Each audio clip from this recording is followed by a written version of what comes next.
የሳሙኤል ሽቱ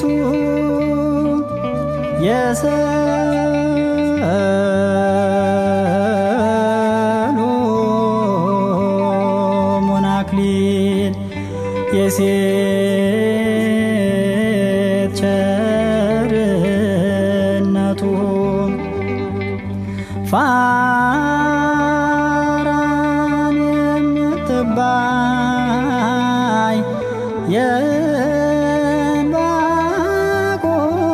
የዕንባቆም ተራራ